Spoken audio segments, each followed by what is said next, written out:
the score of the year.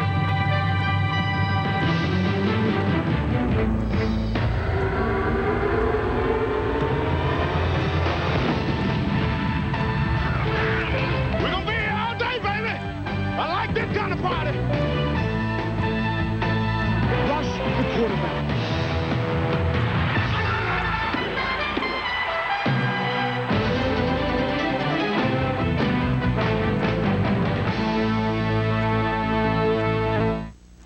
NFL's greatest moments. Hi, I'm Steve Sable. When you talk about football, toughness is an expression you hear so many times, it's almost a cliche. But there's no denying that you must be tough to play in the NFL. And the ability to maintain that same level of tenacity and intensity, game after game, season after season, that's the hallmark of the true warriors of the game. The NFL's red badge of courage belongs to men who take the opposition's best shots and still keep coming back for more. Men like Chris Spielman. And though he's now playing for Buffalo, you can bet Chris Spielman's new Bills teammates have as much respect for him as any teammate they've ever had.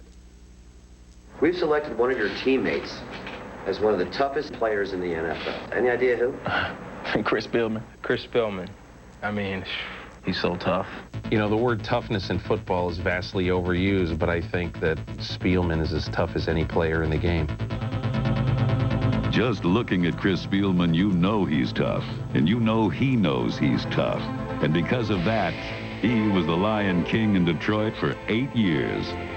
Spielman is so tough. He could, instead of using a hammer to take out nails out of a 2x4, he could probably do it with his teeth. I'm not sure if he's much different than a bag full of 10-penny nails. He's just a raw-boned, pure football player. He could have played in the 40s, the 50s, or the 90s. Definite throwback in every way, shape, and means. I'm thrilled he's on our side. You better have a gun to stop him. That might not sound as far-fetched as you think. In fact, it might be the only way to stop number 54. What does being tough mean to you? Being tough means to me that if I ever lay down on a football field, I better be on IR or out for the year. If I ever lay on the football field, which I never have, but if I do, please, one of your crew carry a pistol at our games and come out and just put me away. That's being tough. It almost sounds like a false macho, but if you're around Spielman for any length of time, you realize that that's not the way it is. Chris is the type of guy, when it's game time, you know, leave him alone.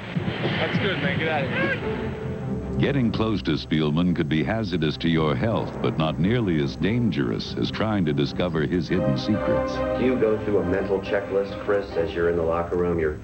First you put on this, and then I'm going to put on this, and then I'm going to review the game plan, and then I'm going to put the... If I told you my secrets, I'd have to kill you. Then I don't want to do that right now because you seem like a nice guy.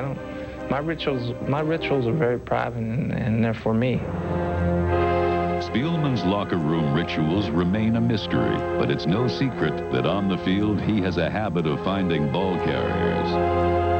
He's made over 100 tackles in each of his 9 seasons, been named to multiple Pro Bowls, and displayed an intensity that borders on insanity. The story I remember about Spielman the most is when they were getting massacred at Washington 4 or 5 years ago in the opening game of the season. They're losing by 30 or 35 late in the 4th quarter.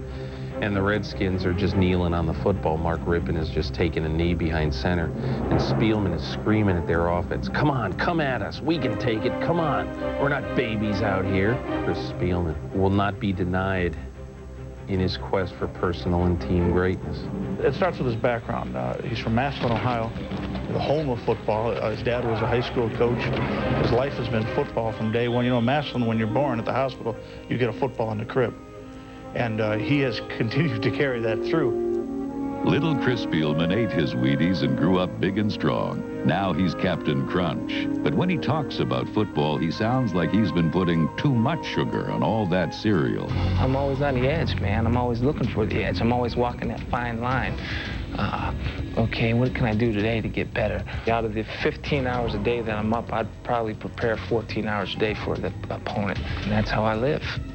And I'm always putting this pressure on myself and to do this, to do that, to be best, to be the best, to be the best, to be the best, and to win the Super Bowl, win the Super Bowl. And what do I have to do today to do that? My only goal, ever since I walked into this league that supersedes any other goal, is to win a Super Bowl. That's all that I think about. If you walk in the locker room and you look on top of my locker, you'll see one sign that says Super Bowl champs. The only thing that matters, and anything less is failure.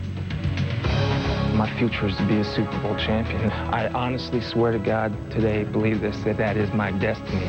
I believe that since I could talk, walk, think, that I want to walk off that field as Super Bowl champion.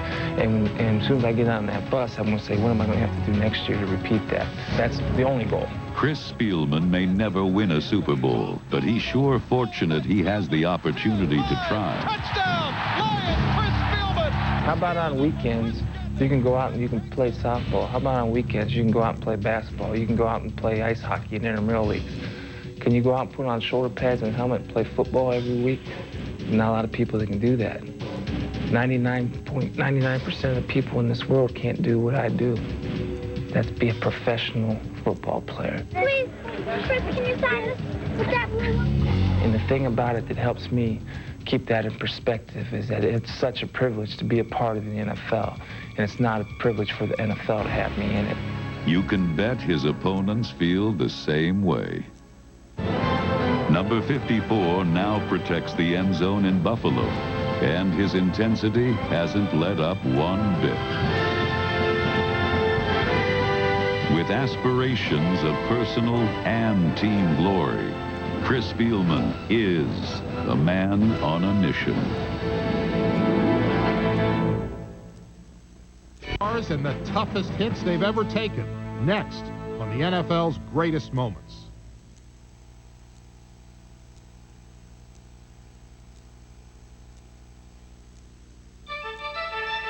Since football began, a good, hard, clean tackle has left a lasting impression on the player who receives the blow.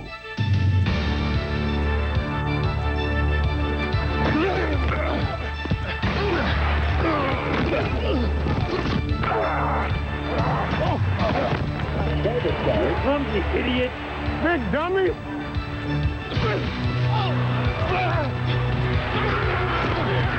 A lot of guys are tough. I mean, there's a fine line between, being a tough guy and being stupid. Some of these hits you need to take, some of them you don't. We all seem to learn by mistakes. Next time I don't think I'm going to try to do that again.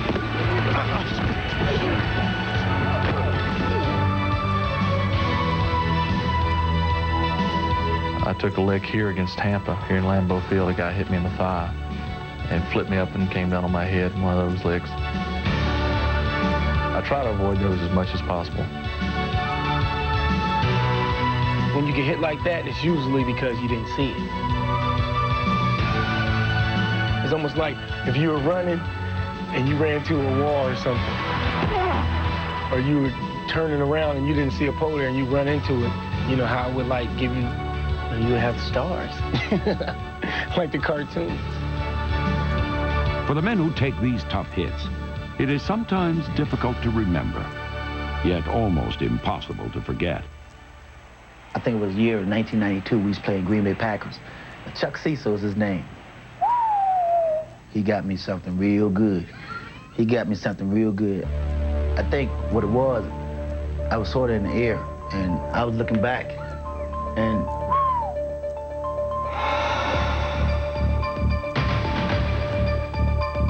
all I know was I ran into this wall, right? The wall didn't move. You never go in and battle with the wall. So I just ran into this wall. And only thing I remember is waking up when I was on the ground. So I got knocked out. Then when I hit the ground, I woke up.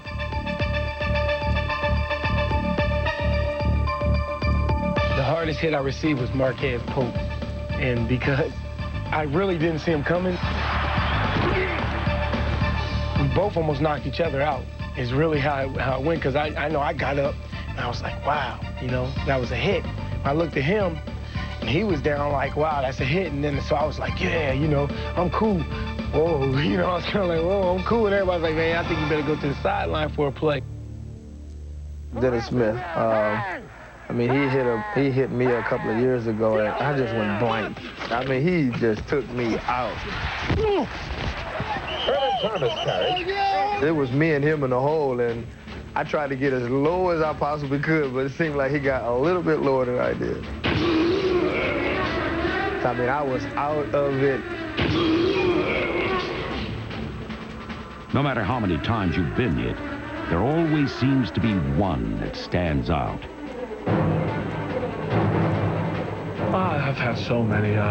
Well, I'm serious. I mean, you go through a course of an NFL season, you're gonna have a few, especially playing in the NFL for 10 years. There's been a number of hits laid on me. I can remember Joe Klecko the first time that I played against the New York Jets my first season, and I remember I gave a hard con. He jumped, nobody moved an inch, and he clocked me. I can remember vividly. I mean, I can remember him boom hitting me and me twisting and turning and rolling. He didn't say, welcome to the NFL. His first thing out of his mouth was, this is not the USFL, and I understand why. Jim Kelly rebounded from his rugged NFL introduction by throwing 3 touchdown passes against the Jets and confirmed that he had the toughness and resiliency to play in the NFL. 7 years later, Kelly watched as the NFL's best young quarterback proved his mettle with the toughest hit Drew Bledsoe ever took. Yeah, there was a hit that I took against the Buffalo Bills my rookie year, their defensive tackle. He had me by the legs, and I was falling down, and one of their linebackers came and hit me from the front as I was going down. Hit me so hard that he bent my face mask and put my helmet into my head and gave me a cut, you know, through the padding.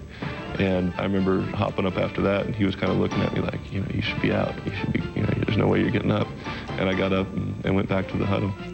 I remember hearing the crowd going, oh, so I just come back, and then I got up, and so they all went crazy. And that was a good feeling. I was glad they called a running play the next play, though, because I couldn't really see straight. Here you go. Can't wait to get a big house. Yeah. Welcome back to more of the NFL's greatest moments and the indestructible Ernest Gibbons.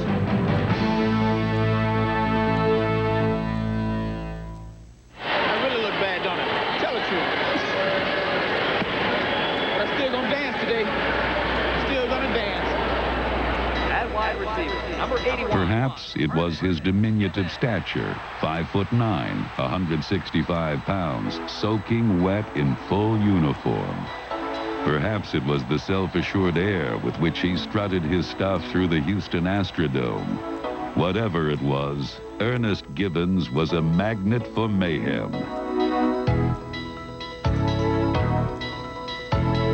When you get hit, that's the licking. And the only way you keep on ticking is believe in yourself and bounce back after getting the crap knocked out of you. And 9 times out of 10, I know I'm gonna come back because I believe in myself and I know what my body can take. The key to my survival, well, first of all, I do not lift weights. I feel if I can continue to keep my gymnast part in me, my ballet part of me in me, I think I can last just as long as any other receiver. And that's the way I've been doing. I get knocked out a lot. I get concussions, I get broken noses, I get things of that nature, but that's part of being a receiver. That separates yourself from being just a typical receiver than a great receiver. And I like to be the ones that go up to do the acrobatic catches, the ones that make the plays, and the ones that go across the mud and get knocked out to come back and do it again. Incredibly, despite having endured every conceivable form of gridiron abuse, he never suffered a serious injury. Here, then, are this human rag doll's 5 most harrowing experiences. Ernest Gibbons' greatest hits.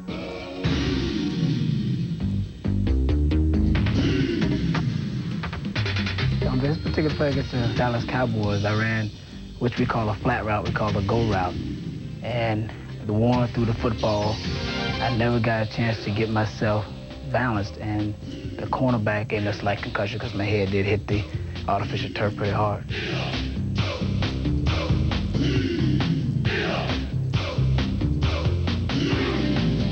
On the second big hit, one threw the ball, high. I jumped up for it, and I saw the free safety coming over, and I knew right then when he hit me, I fell on the ground. My elbow went into my rib cage, and it knocked the wind at me.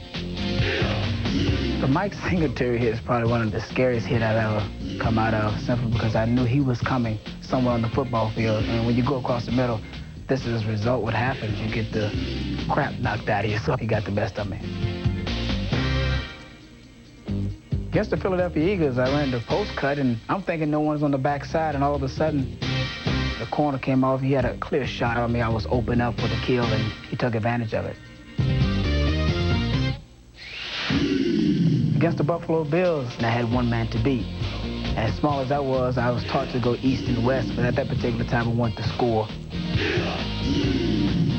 I don't worry about where the guy's going to hit me or who's going to hit me, because I know when I go across the middle, there's going to be a lot of traffic. There's going to be some guys 285 pounds, almost 300 pounds hitting me. So I just block out the crowd noise, I'll block out the fans, I'll block out the teammates, and just concentrate on catching the football. Somehow, he kept on ticking.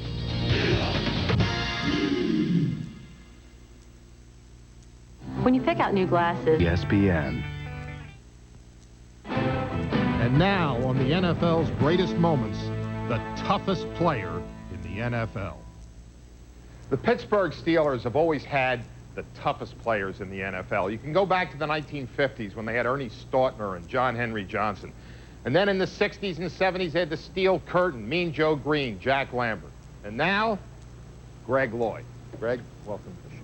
Thank you, Steve. You know, there's a sign that hangs out there on game day, and on it says, "Just plain nasty," and then your name underneath it. Is that an accurate description of the way you play? You leave it on the field. I mean, you do whatever you have to do to win, and it's going to be perceived as being nasty. Acting like a bunch of.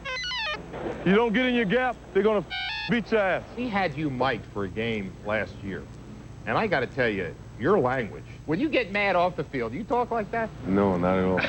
not at all. It's I mean, like you said, this is a game. This is my profession, and I bring to the game, I think, what a lot of people have been looking for a long time back here in Pittsburgh is the love of the game. I mean, a guy who wants to go out and who wants to win at any cost. And I do whatever I have to do, to get my players motivated and to try to win the ball game. That's horse. You're going to play like that, don't bother to come back out here. You're not yelling at the other team. You yell at your own teammates. It's a form of motivation. If it doesn't apply to you, then don't listen to it. But for some guys, you have to motivate them that way and let them know that, listen, this is for real. Let's go stick in your head where it don't belong. That's one. That's one. This show's all about the toughest players in the NFL, and we have selected you as among the toughest players. What do you mean among? Well, I didn't pick it. We had a producers that picked that said that you were among the top 10. But I didn't do it. Maybe why you think you should be in the... I should be at the top.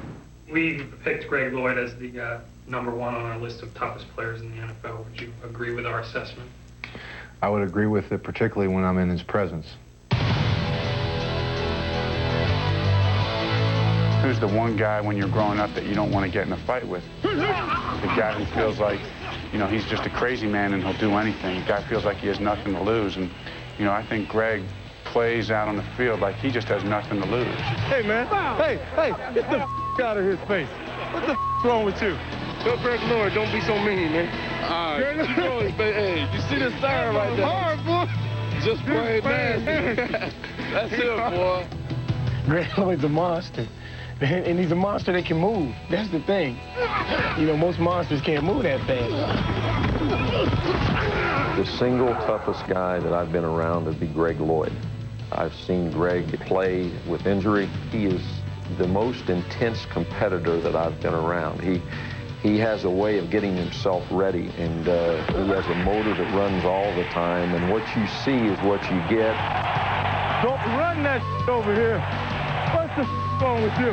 He's the type of guy that you always have confidence that when that whistle blows on Sunday, that you're going to get everything that he has for the next 60 minutes. And that starts in practice during the week because he practices the same way. I'm a firm believer in you practice the way you're going to play on Sunday. And I think most of my teammates will attest to the fact that, you know, when I put the uniform on, it's practice or whatever, you come my way, you know you're going to get hit. And I mean, he's my teammate, but I don't, you know, reach down there and help him up or anything like that, because at that moment, he's the enemy. You know, that's how you see it. He's the enemy. And, you know, after practice over with, every now and then, you know, you just kind of walk up to him and go, listen, you know, that's how I practice, you know, no offense or anything like that. But if it's somebody that, you know, if it's a rookie or something like that, who gives a well, welcome to the NFL.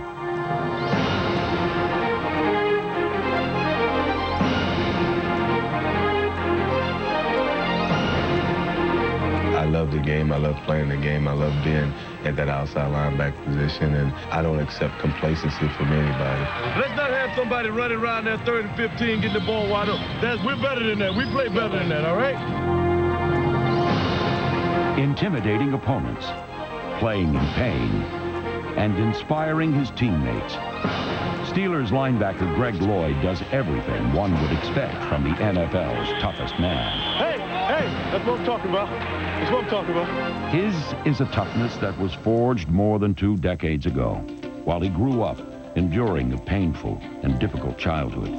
When I was 2 years old, my mom, for some whatever reason or another, you know, left my 6 of my brothers and sisters with my aunt to raise, and I was the youngest. And you know, for so long, I guess, you know, being 2 years old, you don't understand that when you get a little older and you go and aunt and you call her aunt and you realize, well, where's mom? And then, you know, you deal with all the other kids and you see the other kids with mom and dad, and you know, it's something that you want. And playing sports was an outlet for me, and the other kids would be out there running around goofy, no coordination whatsoever, but their parents were just, you know, just all Johnny, and I'm thinking, I'm gonna knock this out of Johnny, he comes across here, and, you know, and it was something that you wanted, but you know, it was like, shut up, quit calling this kid's name, he's not good, because you wanted to hear your name called in a sick kind of way. I mean, it's sick, but I was trying to kill those little kids. The little boy who longed to hear his name cheered has now grown up. And at least a piece of what he missed out on as a child is now fulfilled today.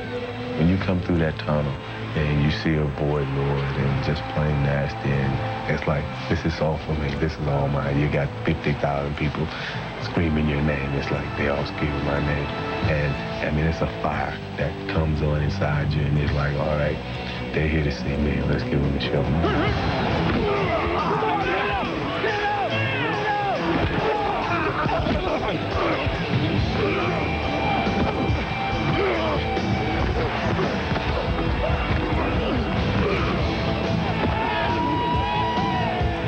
We got to line up and play, win the damn game. When you put that uniform on, it's like you're transformed into this superhero. You know, it's like nobody can stop me. I'm out here, nobody can block me.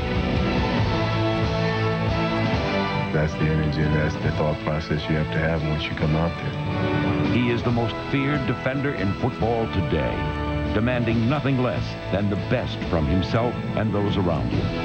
And his new extended family in Pittsburgh has welcomed Greg Lloyd with open arms, appreciating both the fiery determination and tireless dedication of the NFL's toughest man.